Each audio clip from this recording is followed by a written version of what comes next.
There comes a moment in life when you have to make a decision that is both difficult and powerful. You have to release what hurt you and trust God with what comes next. You cannot change yesterday.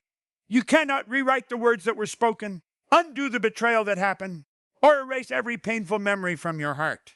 But you can decide that the pain of your past will not control the direction of your future. Lord, today I choose to release what hurt me. I release the disappointment. I release the rejection. I release the betrayal, the broken promises, the unanswered questions, and the moments when I wondered why you allowed certain things to happen. I release the people who wounded me. I release the situations I could not control. I release the version of my life that I thought would happen, but never did. There comes a time in every life when you must decide whether you will continue carrying the weight of what happened or place it into the hands of God. Pain can become familiar. Disappointment can become part of your daily thinking. A painful memory can become so deeply connected to your identity that you begin to believe you are supposed to live with it forever. But God never asked you to carry every burden indefinitely. He invites you to bring your pain to Him, to surrender the wounds you cannot heal by yourself, and to trust that He can lead you into a future that is not controlled by your past. Releasing pain does not mean pretending that nothing happened.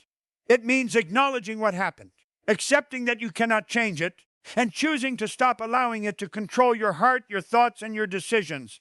Perhaps someone hurt you with words you never expected to hear. Perhaps someone you trusted betrayed you. Perhaps a relationship ended differently than you imagined. Maybe you experienced rejection, disappointment, failure, or a season that left you questioning your own worth. There are wounds that nobody else can see, yet they influence the way you think, love, trust, and move through life. You may smile around people while carrying private battles inside. You may tell everyone that you are fine while secretly asking God why it happened. But God sees what nobody else sees. He knows every tear you cried when nobody was watching. He knows every question you have carried in silence. He understands the depth of your pain even when you cannot find the words to explain it. That is why surrender is so powerful. When you surrender your past to God, you are not saying that the pain did not matter. You are saying that the pain will no longer have the final authority over your life. You are giving God permission to work in the places where you have been trying to survive on your own. You are saying, Lord, I cannot change what happened, but I trust you with what happens next. That simple decision can become the beginning of emotional and spiritual freedom. Many people remain trapped in yesterday because they continue searching for an explanation that may never come. They replay conversations, imagine different outcomes, and wonder what they could have done differently. They keep asking why someone treated them badly, or why God allowed a particular situation to happen. Questions are natural, but sometimes healing begins when you stop demanding an explanation before allowing God to give you peace. You may never understand every reason behind your past, but you can still trust the one who knows the entire story. Surrender also means releasing the desire to control people and circumstances. You cannot force someone to apologize. You cannot make someone understand your heart. You cannot change another person's decisions. You cannot return to yesterday and make a different choice. The more you try to control what is outside your hands, the more exhausted your heart becomes. God is calling you to place those things into His hands and focus on what you can surrender today. Your thoughts, your attitude, your choices, your forgiveness, your faith, and your willingness to move forward are within your reach. Forgiveness is often part of this process. Forgiving someone does not mean approving of what they did. It does not mean you must return to an unhealthy relationship or ignore wisdom and boundaries. Forgiveness means refusing to let another person's actions become a permanent prison for your heart. You can release someone to God's justice without carrying hatred toward them. You can wish them well from a distance while choosing peace for yourself. You can forgive and still learn from what happened. There is also a need to forgive yourself. Sometimes the person you struggle to release is not someone else but the person you used to be. You may still blame yourself for decisions you made when you did not have the wisdom you have today. You may wish you had spoken differently, walked away sooner, trusted less, or recognized warning signs earlier. But you cannot punish your past self into becoming your future self. You can learn, you can grow, you can become wiser. You can ask God to help you turn your mistakes into lessons rather than chains. When you release the past, you create room for God to renew your mind. Instead of constantly asking, why did this happen to me? You can begin asking, Lord, what are you teaching me through this? Instead of saying, my life is ruined, you can begin saying, God is still working in my life. Instead of believing that your greatest days are behind you, you can believe that God is capable of bringing purpose from places you thought were only filled with pain. Your healing may not happen in one moment. Some wounds take time. Some memories may return unexpectedly. Some days will feel stronger than others. Do not mistake a difficult day for a failed healing process. Keep bringing your heart back to God. Keep surrendering the same burden whenever it tries to return.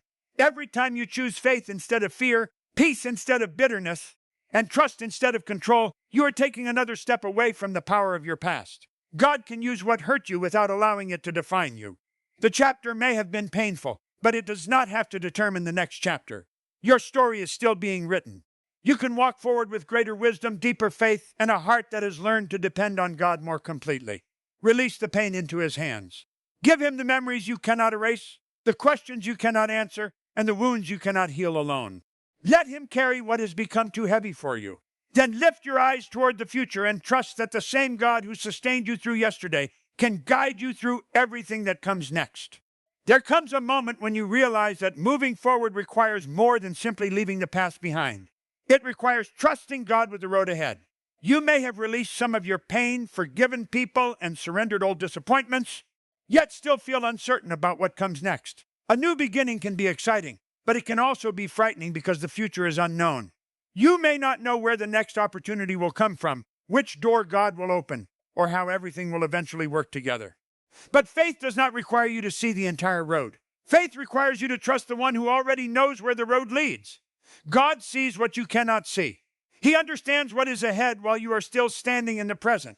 There are opportunities you have not encountered, people you have not met, lessons you have not learned, and blessings you have not yet recognized.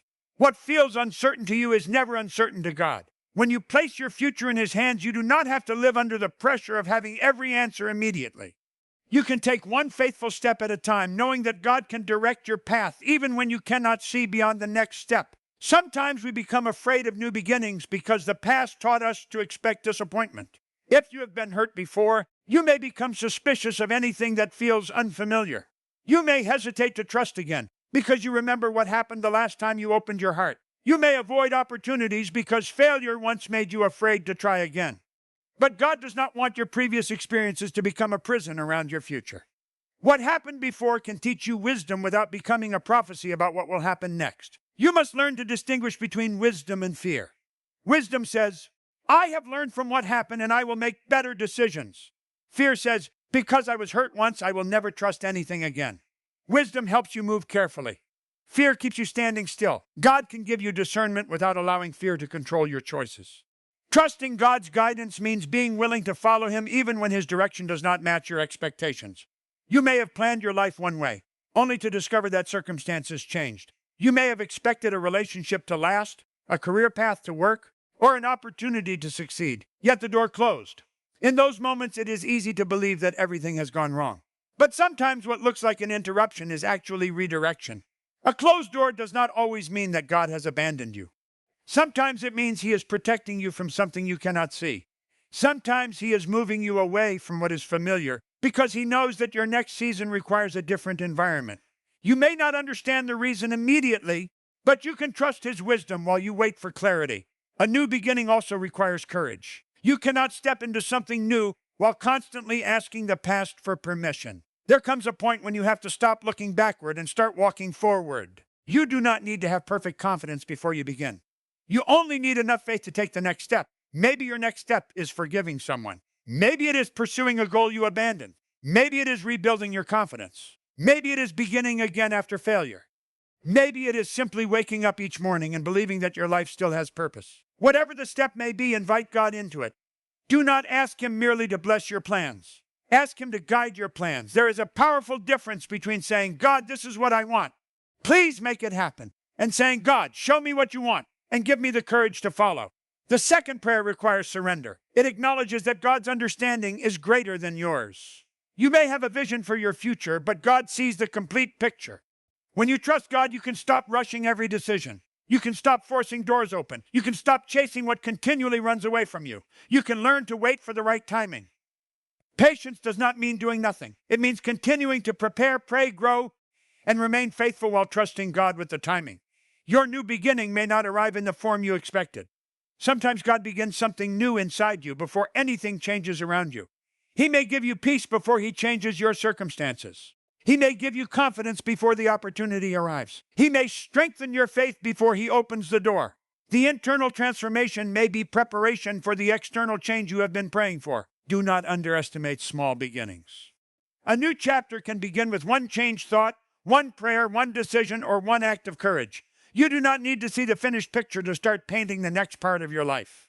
God can take small acts of obedience and develop them into something far greater than you imagined. When fear tells you that you are not ready, remind yourself that readiness does not mean knowing everything. Sometimes readiness means being willing to learn. When doubt tells you that you have already failed too many times, remember that failure is not a permanent identity. When your past tells you that you should stay where you are comfortable, listen instead for the quiet voice of faith calling you forward.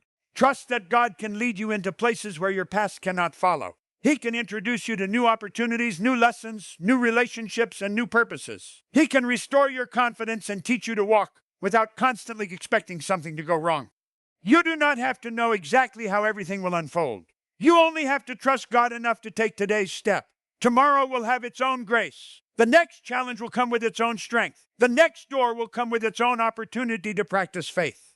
You are not required to carry tomorrow's responsibilities today. Let God lead you at His pace. If He says wait, wait with faith. If He says move, move with courage. If He says release something, release it without constantly looking back. If He opens a door, walk through it with humility. If He closes a door, trust that His wisdom is greater than your disappointment. Your new beginning is not dependent on having a perfect past. It is not dependent on never making another mistake. It is not dependent on knowing every detail of your future. It begins when you decide to trust God with your next step. Lift your eyes beyond what ended. There is still life ahead. There are still lessons to learn, dreams to pursue, people to encourage, and purposes to fulfill. The pain you experience may have changed you, but it does not have to stop you. God can use every season to prepare you for the person you are becoming. Walk forward with faith. Let God guide your decisions, guard your heart, and direct your path. You may not know where this new road leads, but you can know who walks with you. And when God is leading, you can face an unknown future with a heart that is no longer controlled by fear, because your confidence is no longer in your ability to predict tomorrow. Your confidence is in the God who is already there. So I release what hurt me. I release what I cannot change. I release what no longer belongs in my future. And with open hands and a willing heart, I say, Lord, my past is yours, present is yours, and my future is yours. Lead me. Amen.